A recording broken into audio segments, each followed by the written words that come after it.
Hi, welcome to the Silent Avenger channel. If you're enjoying the content, please consider giving it a like and sharing your thoughts in the comments. Let's dive into today's story. I'm Jake, 38M. This is the hardest thing I've ever written, but I need to get it off my chest. If you've ever been blindsided by someone you loved, maybe you'll relate to this. It all started on what was supposed to be a beautiful night, our 10th wedding anniversary. Sarah, my wife, well, soon-to-be ex-wife, planned this big party at a fancy hall. The kids were with her parents, so it was just us, close friends, and some coworkers. I thought it was her way of showing how far we'd come. I was so wrong. The evening began great. Everyone was mingling, toasting to love, and Sarah was glowing in this red dress she wore. I couldn't take my eyes off her. When the speeches started, she got up, tapped her glass, and smiled at me. I braced myself for something heartfelt. But instead, she started making jokes. They started small little quips about my quirks, like how I always burn toast or how I can't fold laundry to save my life. Harmless stuff, right? But then she went deeper. Jake always says he's working late, but I'm pretty sure he's just playing solitaire in his office. Laughter. Oh, and let's not forget that time he tried to fix the sink and flooded the kitchen instead. He's no handyman, that's for sure. The crowd laughed, and I forced a smile. But inside, I was humiliated. She kept going, and every joke landed like a punch in the gut. When she finished, she kissed my cheek and sat down like she'd just delivered a comedy special. I told myself to shake it off. Maybe she was just nervous. But something about the way she avoided my gaze all night didn't sit right with me. Still, I didn't say anything. I didn't want to ruin the night. Later, while Sarah was chatting with some coworkers, I excused myself to grab another drink. As I passed the patio, I heard her voice, laughing, but it wasn't the happy kind. It was this low, conspiratorial laugh. Then I heard another voice, a man's voice, saying, "You think he'll ever find out?" I froze. "Jake," she said, her voice suddenly serious. I didn't reply.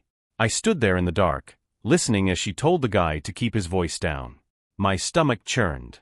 I didn't hear the rest. I couldn't. I walked back into the party, my drink forgotten. After overhearing that conversation, I couldn't enjoy the rest of the night. I kept replaying her laughter and that guy's voice in my head, trying to convince myself it wasn't what it sounded like. Maybe I misunderstood. Maybe I was overreacting.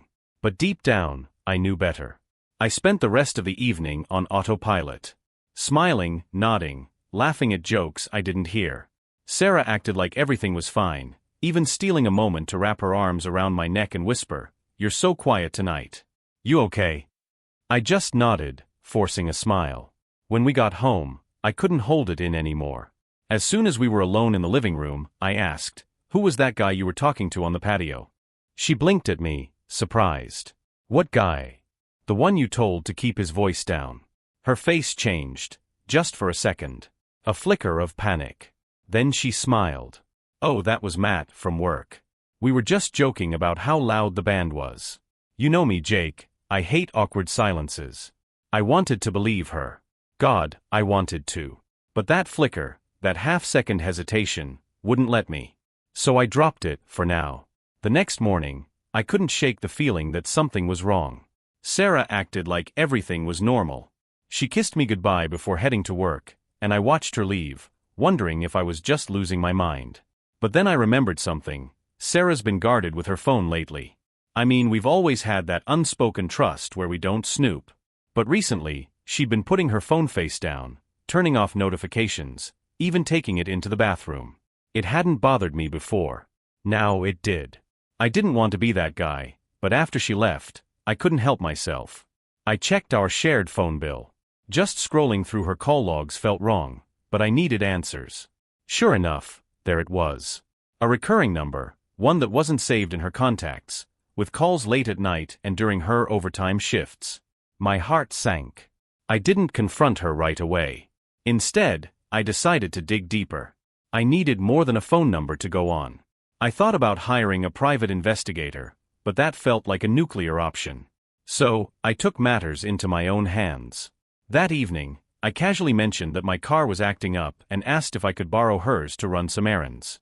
She didn't hesitate, handing me the keys with a smile. "Take good care of my baby," she teased, referring to her SUV. As I drove, I kept glancing at the glove compartment. I don't know what I was looking for, maybe a receipt, maybe nothing. But I opened it anyway, and there it was, a hotel key card from a place across town. I pulled over, staring at that key card like it was some kind of alien artifact. It felt surreal, holding proof that my worst suspicions weren't just in my head. That night, I barely slept. Every time Sarah reached out to touch me, I had to stop myself from pulling away. I had no plan, no idea what to do next. But I knew one thing, I couldn't let her keep lying to my face. The next few days were a blur.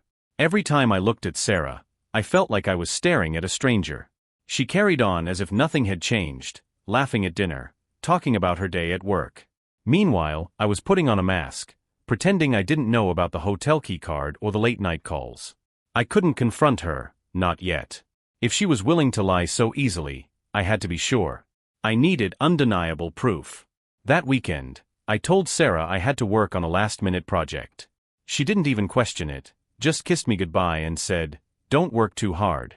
I waited until she left for her yoga class, then drove to the hotel I'd seen on the key card. At the front desk, I played it cool. I said I'd misplaced my room key and needed a replacement, giving Sarah's name and the date on the card. The receptionist didn't even blink, handing me a new one after checking the system. Room 312. My hands were shaking as I rode the elevator. When I unlocked the door, the first thing that hit me was the faint smell of perfume, Sarah's perfume. The room looked clean, sterile, like every other hotel room, but it felt wrong. On the nightstand, there was a crumpled receipt for room service. 2 entrees. 2 glasses of wine. I stuffed it in my pocket, feeling like a detective in some bad crime show. That night, Sarah and I went out for dinner with friends. The whole time, I watched her. Every laugh, every smile, every touch felt rehearsed. And when she excused herself to the bathroom, her phone buzzed on the table. I couldn't help it, I glanced at the screen. It was a text from the same unknown number I'd seen on the phone bill. "Can't stop thinking about you. Last night was amazing." I felt like I'd been punched in the gut. My hand shook as I slid her phone back to its place, pretending I hadn't seen it. When she came back, she looked at me and asked, "Are you okay? You look pale." "I'm fine," I said, forcing a smile. "Just tired." The next morning, I finally made the call. A friend of mine, David, worked in IT and owed me a favor. I asked if he could help me trace a phone number. He didn't ask questions, just said, "Send it over. I'll see what I can do." By the end of the day, I had a name, Matt Daniels. One of Sarah's co-workers. I couldn't breathe. It was real. All of it. That night, Sarah went to bed early, claiming she had a headache. I sat in the living room, staring at the wall. My mind was racing. Should I confront her now? Should I wait? Should I just walk away and let her have the life she clearly wanted? But then I thought about our kids. About how much I'd sacrificed for this marriage. And I realized I couldn't just let her get away with this. Once I knew the name, Matt Daniels, everything started to fall into place. He was the guy she was laughing with on the patio at the anniversary party. The one I dismissed as just a coworker. I felt stupid for not putting it together sooner. I couldn't confront Sarah yet. Not without more. If she could lie so easily before, she'd just try to gaslight me now. I needed to make sure there was no way out for her. No room for excuses. The next day, I took a long lunch break and drove to Sarah's workplace. I parked across the street and waited, my heart pounding in my chest. Sure enough, around 12:30, she walked out of the building with Matt. They didn't hold hands, but the way they leaned toward each other as they talked, close, too close, was all I needed to see. My stomach turned as I watched them get into the same car and drive off. I followed, keeping my distance. They didn't go far. Just a small cafe a few blocks away. I parked around the corner and walked past, pretending to be on my phone. Through the window, I saw them sitting together, laughing, her hand brushing his arm. She looked happier with him than she had with me in months. I snapped a few photos on my phone, my hands shaking so badly I had to retake them. Proof. Solid proof. When I got back to work, I couldn't focus. I kept looking at the photos, feeling like I was seeing someone else's life. How had we ended up here? Was it my fault? Had I missed the signs for so long that she thought she could get away with this? By the time I got home, I'd made up my mind. I wasn't going to confront her yet, but I also wasn't going to let her keep pretending everything was fine. I'd already started contacting lawyers to understand my options. I wanted to be prepared. That evening, I acted normal. Asked her how her day was, what she did for lunch. She didn't even flinch, saying, "Just the usual, worked through lunch at my desk. Nothing exciting." Liar. I started digging through more of her things while she was out. Bank statements, emails, anything I could find. I discovered hotel charges she hadn't mentioned to me, dinners that didn't match up with the nights she claimed to be working late. But the real bombshell came when I found an old text thread on her iPad, which she'd forgotten to log out of. "Matt, I love the way you laugh. Wish I could hear it every night. Sarah, you make me feel alive. Jake doesn't even notice me anymore." I had to put the iPad down. My hands were shaking so badly, I thought I might drop it. Jake doesn't even notice me anymore. That one hit hard. I wanted to scream at her, ask her how she could blame me for her own betrayal. But I swallowed the anger. I wasn't ready for the confrontation yet. Instead, I started planning. If she thought she could humiliate me, lie to me, and get away with it, she was in for a surprise. I spent the next week meticulously planning my next move. I wasn't impulsive by nature, never had been. If I was going to confront Sarah, I needed to be in control, with no room for her to twist the narrative or deny what she'd done. My first step was reaching out to a lawyer. I wanted to know exactly where I stood. Custody, assets, the house, everything. The lawyer I met with was sharp, professional, and surprisingly compassionate. She listened as I spilled everything: the phone calls, the hotel keycard, the texts I'd found. "You've got a solid case," she said, flipping through her notes. "But if you want this to work in your favor, you'll need to gather as much evidence as possible. Photos, messages, anything concrete. The more you have, the stronger your position." I'd already started collecting what I could, but her advice pushed me to dig deeper. Next, I called David, my friend in IT, again. I hated dragging him into this, but I needed his help. "Hey man," I said, trying to keep my voice steady. "I need you to trace something for me again, emails this time." David didn't ask many questions.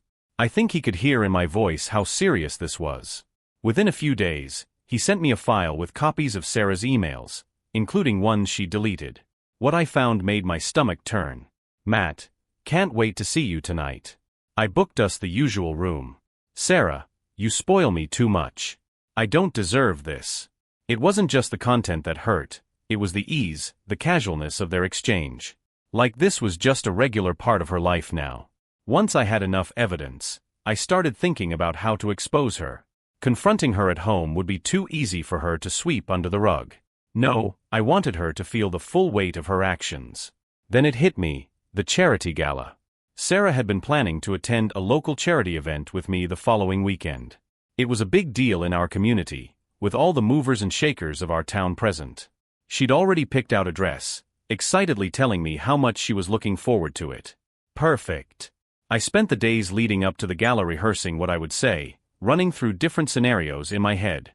Part of me felt sick for even planning this kind of public confrontation. But another part of me, one that had been trampled on for too long, felt vindicated.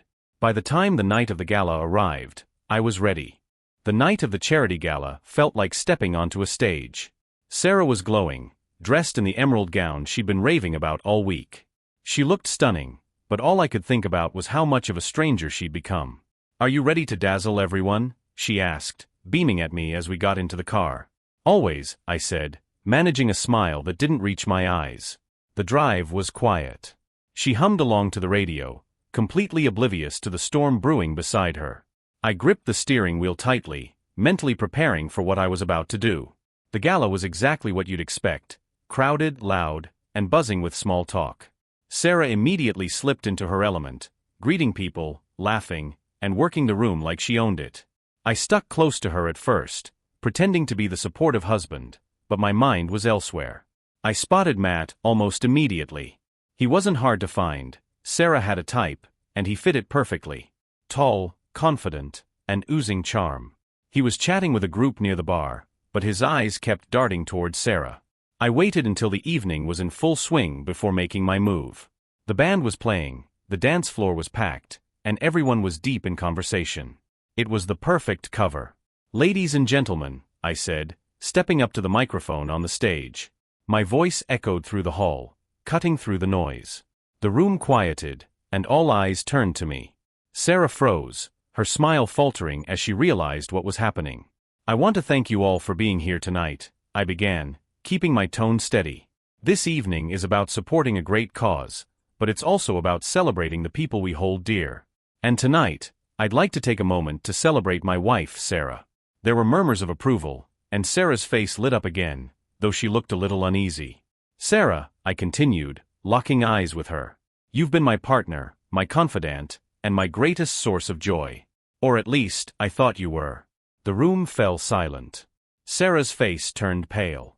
"You see," I said, my voice hardening, "while I've been pouring my heart into our marriage, Sarah has been pouring hers into someone else."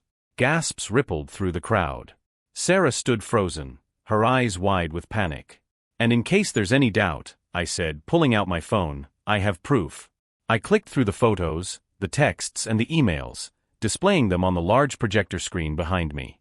The room erupted into shocked whispers and murmurs. "Meet Matt Daniels," I said, gesturing toward him. His face turned beet red as everyone turned to look at him. Sarah finally snapped out of her daze. "Jake, stop this," she cried, her voice shaking. But I wasn't done. "For years I've been loyal to this woman," I said, my voice steady despite the fire burning in my chest. "And this is how she repays me. By sneaking around with this guy while pretending to be the perfect wife." I stepped down from the stage, the room still buzzing with whispers. Sarah tried to grab my arm, tears streaming down her face, but I brushed past her. "It's over," I said coldly, walking toward the exit. Outside, the cool night air hit me like a wave. I took a deep breath, feeling a mix of anger, relief, and sadness. I didn't look back as I walked to the car. I just set the world on fire, and now it was time to rebuild. The morning after the gala, my phone wouldn't stop buzzing. Calls, texts, voicemails, most from people who had been at the event. Some were supportive, others just wanted the gossip. I ignored them all. I didn't have the energy to rehash what had happened. Sarah, on the other hand, had gone radio silent. She didn't come home after the gala, and honestly, I didn't care where she was. Around noon, I got a text from her. "Sarah, we need to talk." I stared at the screen for a while, debating whether to respond. My gut told me she wasn't ready to own up to anything, she just wanted to save face. Finally, I replied, "Everything you have to say can go through my lawyer." A few minutes later, she texted again. "Sarah, please Jake. Don't do this. Let's talk in person. For the kids." The mention of the kids hit a nerve. I knew this wasn't just about me anymore.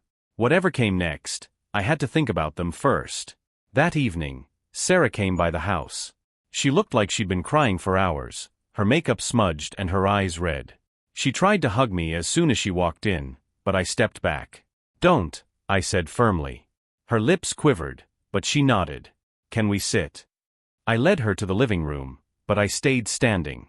She sat on the edge of the couch, wringing her hands. "Jake, I don't even know where to start," she said, her voice trembling. "Start with the truth," I said coldly. "No more excuses, no more lies. Just tell me why." She broke down, sobbing into her hands. "I never wanted to hurt you. I swear. It just happened." I clenched my fists. It just happened. The classic cheater's excuse. "Matt. He made me feel noticed," she continued, her voice barely above a whisper. "I felt invisible at home. Like you didn't care anymore." I couldn't believe what I was hearing. "You felt invisible?" I said, my voice rising. "Sarah, I've been busting my ass for this family. Everything I do is for you and the kids. But instead of talking to me, you turned to him." She flinched but didn't respond. "Do you love him?" I asked bluntly. Her head shot up, her eyes wide. No, Jake, I don't. It wasn't about love. It was a mistake, a stupid, horrible mistake." I laughed bitterly. "A mistake is spilling coffee on your shirt. What you did was a choice." Over and over again. Her tears started again, but I didn't feel sorry for her. Not anymore. When she finally left, I felt empty. I'd been waiting for this moment, expecting some kind of catharsis, but it didn't come. All I felt was the weight of what was ahead: lawyers, custody battles, explaining everything to the kids.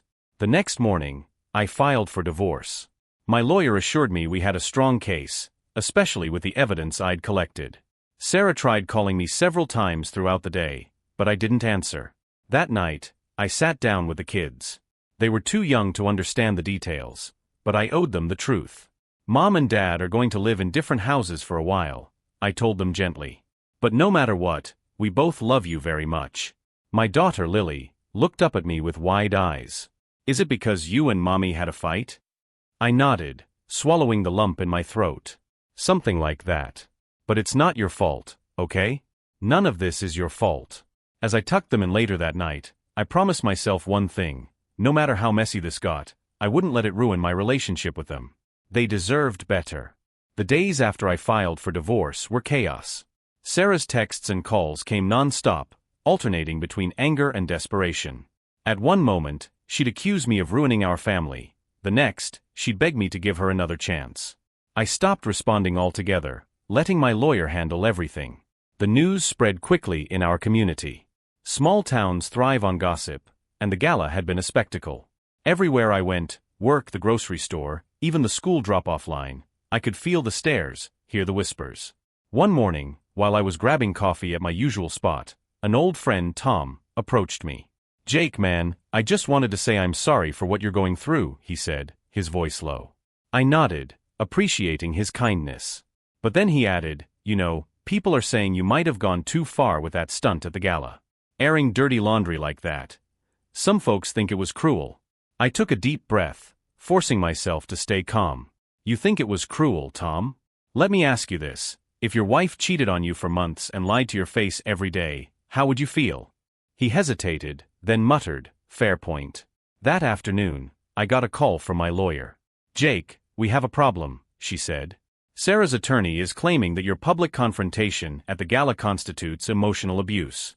They're trying to use it to frame you as unstable in the custody case." I laughed bitterly. "Unstable?" "Because I told the truth." "Look, it's a scare tactic," she said. "But you need to be careful moving forward. Avoid any behavior that could be spun against you." I agreed, but it still felt like a punch to the gut. Sarah had betrayed me, and now she was trying to paint herself as the victim? A few days later, Sarah showed up at the house unannounced.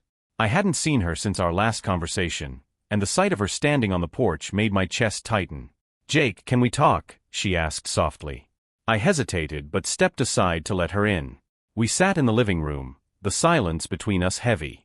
"I'm not here to fight," she said, her voice trembling. I don't want this to get uglier than it already is. Can we at least agree to keep the kids out of it?" I nodded. "That's all I care about, Sarah. They didn't ask for any of this." She looked relieved, but then she added, "And for what it's worth, I really am sorry." I didn't respond. Sorry didn't mean anything to me anymore. Later that night, I sat alone, thinking about what she'd said. For the first time, I realized I wasn't angry anymore, not at her at least. I was angry at the situation, at the years I'd wasted, at the life I thought we'd built together. But the anger wasn't consuming me like it had before. It was starting to fade, leaving room for something else. Maybe peace. Maybe acceptance. The road ahead was still long.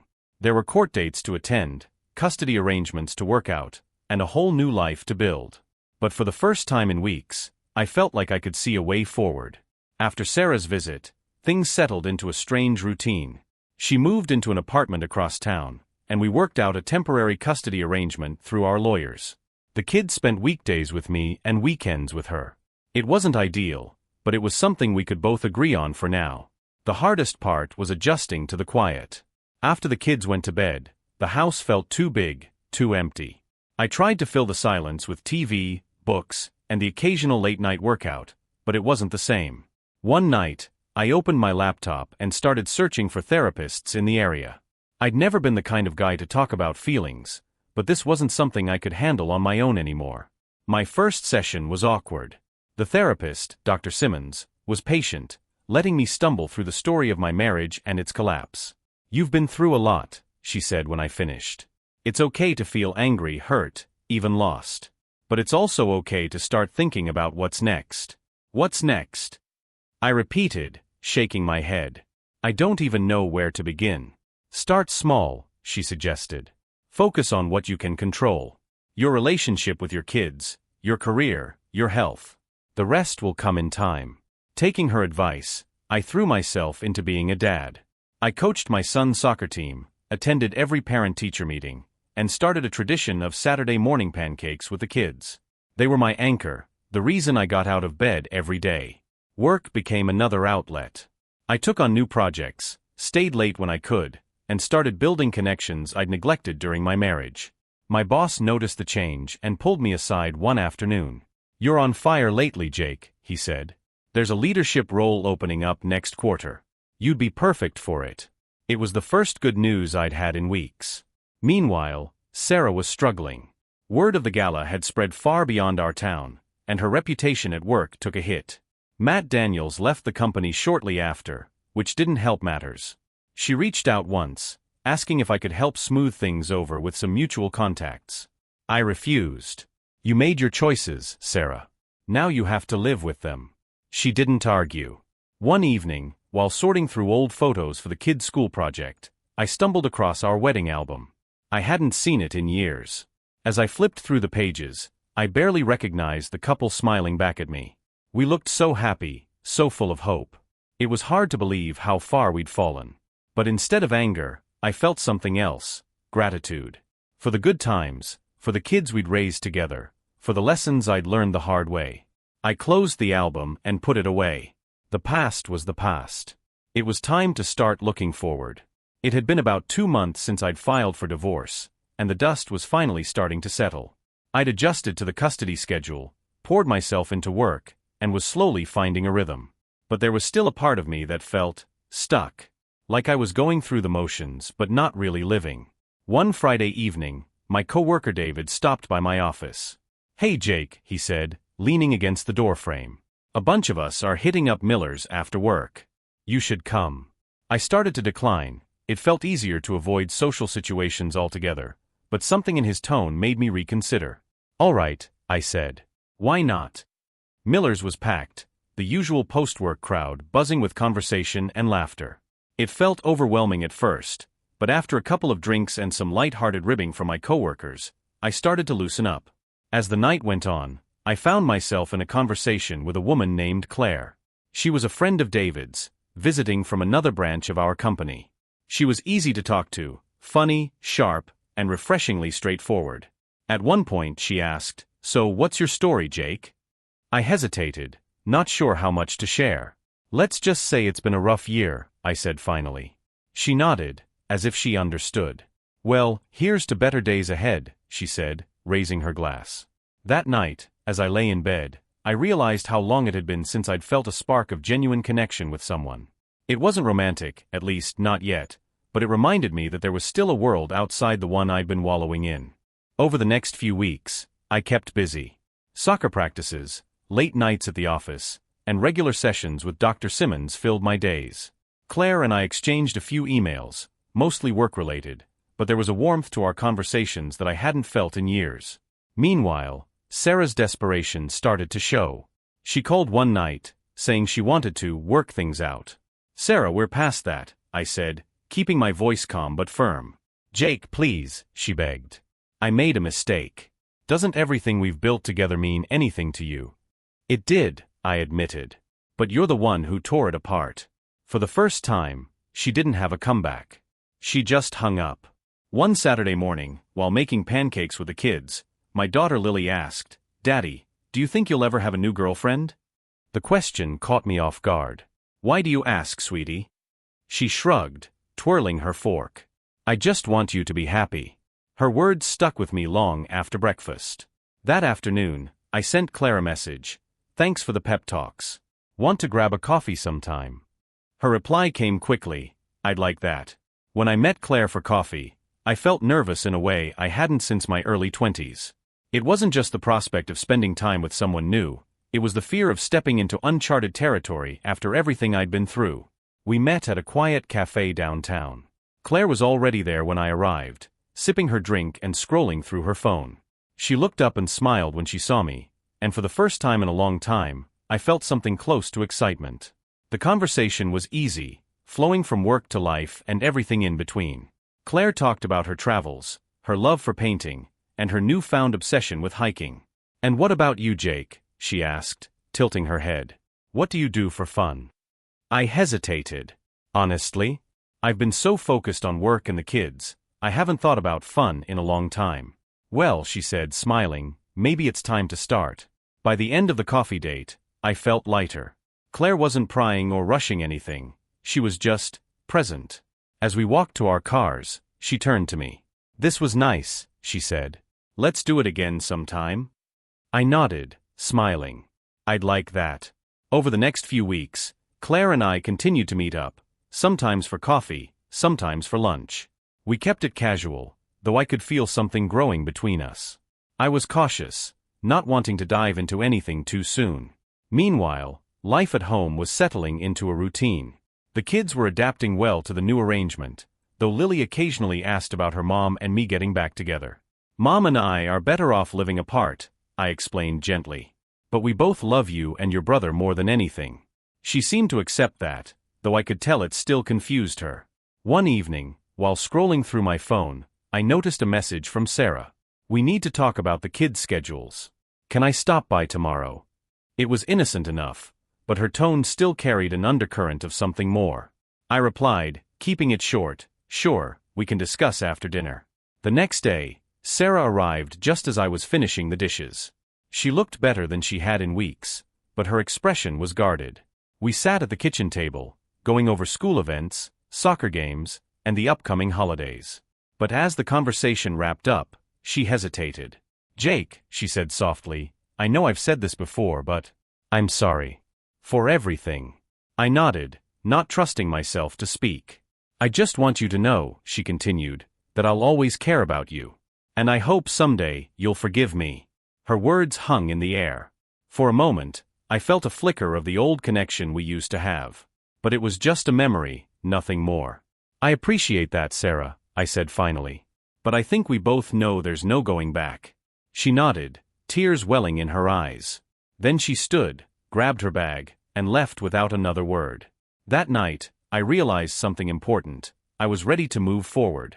Not for revenge, not out of anger, but because it was the only way to truly start over.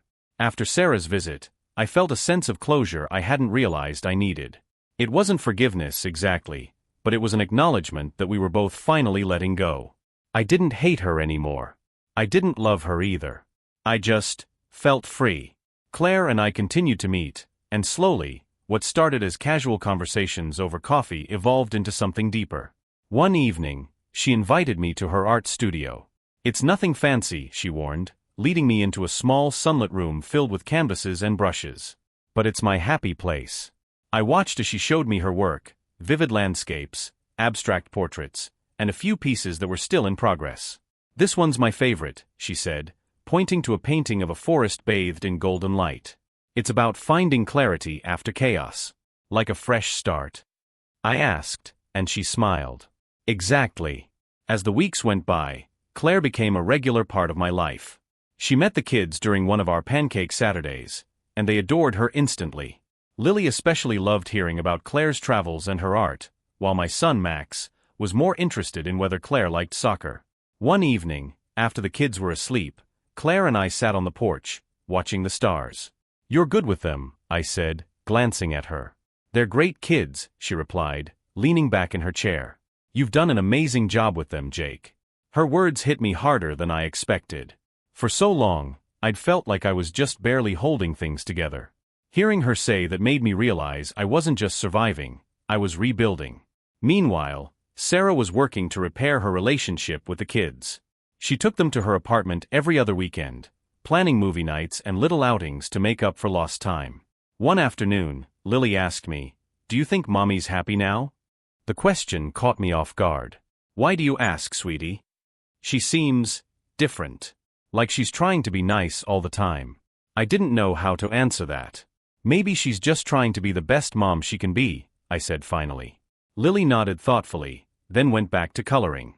As the holidays approached, Sarah and I worked out a plan for splitting time with the kids. It was awkward at first, but we both agreed that keeping things civil was best for everyone. On Christmas Eve, after the kids were asleep, I found myself thinking about how much had changed in just a few months.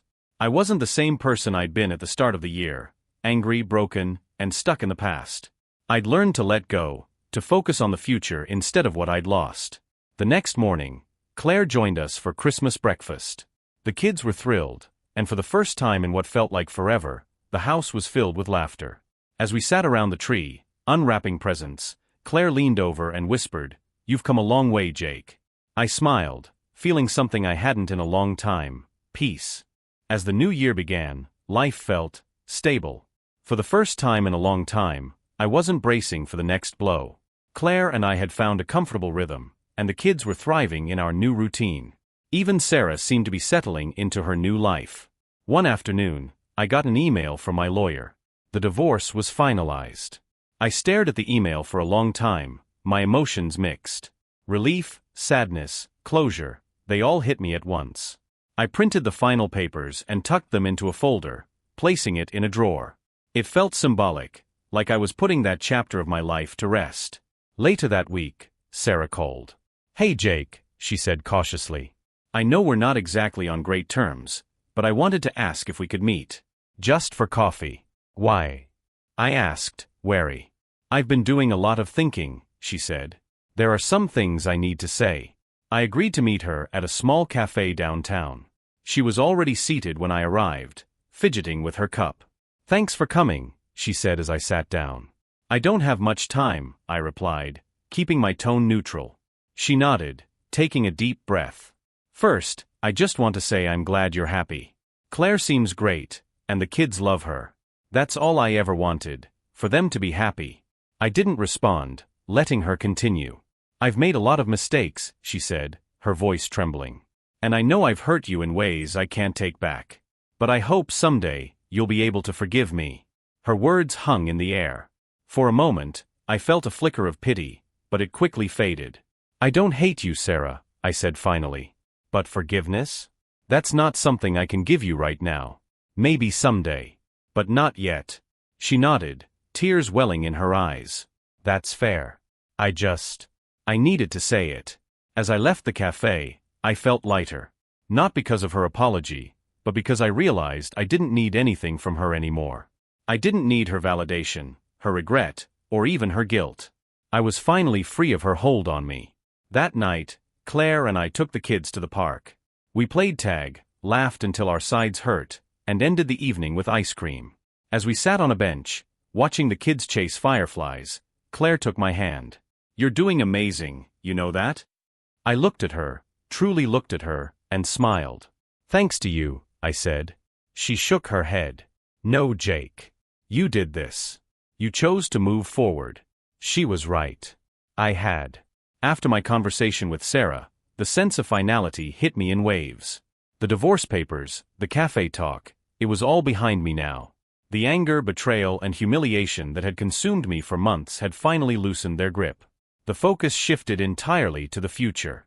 Claire and I had grown closer, and while we were taking things slow, I could see a real partnership forming. She wasn't just someone I cared about, she was becoming someone I could trust. One weekend, Claire suggested a family camping trip. "The kids will love it," she said, her eyes lighting up. I hesitated. I've never really been the outdoorsy type. She grinned. "That's the beauty of it. We can all learn together." We packed up the car and headed to a state park a few hours away. The kids were thrilled, especially Max, who couldn't stop talking about roasting marshmallows. Setting up camp was chaotic but fun. Claire showed us how to pitch a tent, laughing as Lily and Max tried to help.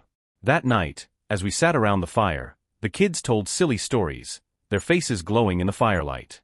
For the first time in a long time, I felt a deep sense of contentment. The next morning, Claire and I watched the sunrise while the kids slept. She leaned against me, her hand resting on mine. "This feels right," she said softly.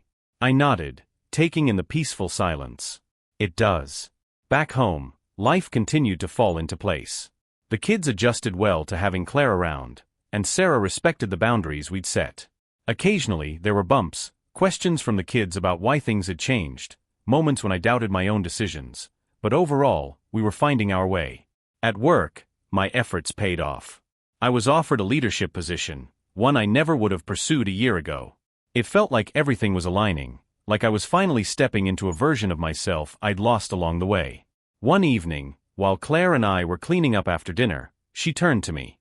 "Jake, do you ever think about what you want in the long run?" I paused, wiping my hands on a towel. "All the time." "And," she prompted, smiling. "I want this," I said, gesturing to the house, the kids playing in the other room, her standing in front of me. "I want to keep building this life with you." Her eyes softened, and she stepped closer. "Then let's do it. Together." In that moment, I realized something important. Revenge hadn't come from exposing Sarah or watching her life fall apart. It had come from finding joy again, from rebuilding what she'd tried to break. I had moved on, and that was the best revenge of all. A year after the gala, my life looked completely different. The house was no longer a place of tension and regret. It had become a home filled with laughter, love, and new beginnings. Claire had officially moved in, and though we were careful to ease into the transition, the kids embraced her with open arms. She didn't try to replace Sarah, but she became someone they trusted and cared for deeply. One afternoon, while unpacking some of her boxes, Claire found an old journal.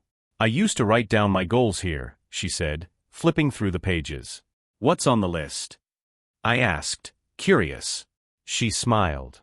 "Travel more, find a job I love, and meet someone who makes me laugh every day." "Sounds like you've made progress," I teased. She laughed, leaning into me. "I think I've found the last one." Meanwhile, Sarah was rebuilding her own life. She and Matt had parted ways shortly after the gala, and she seemed genuinely focused on being a better mother. While our relationship remained distant, we'd found a way to co-parent effectively. One evening, as I dropped the kids off at her apartment, she pulled me aside. "Jake," she said quietly, "I just want to say, I'm glad you're happy. You deserve it." It felt like the final piece of a long, painful puzzle clicking into place. "Thanks, Sarah," I said. "I wish you the same." As time went on, I began to see how the darkest moments of my life had led me to something brighter. The betrayal that had once defined me was now just a chapter in my story, a chapter one had overcome. On a cool spring evening, Claire and I took the kids to the park. As they ran ahead, chasing each other across the grass, she turned to me. "Do you ever think about how far you've come?" she asked. "All the time," I said, smiling. "And I couldn't have done it without you." She shook her head. "You could've. But I'm glad I got to be part of it." I took her hand, watching the kids laugh and play under the setting sun. In that moment, I felt something I hadn't in years: complete peace. This wasn't the life I'd imagined when I first said, "I do." It was better, a life I'd built from the ashes, stronger and more fulfilling than I ever thought possible. I had found love again, but more importantly, I had found myself. And that, I realized, was the greatest victory of all.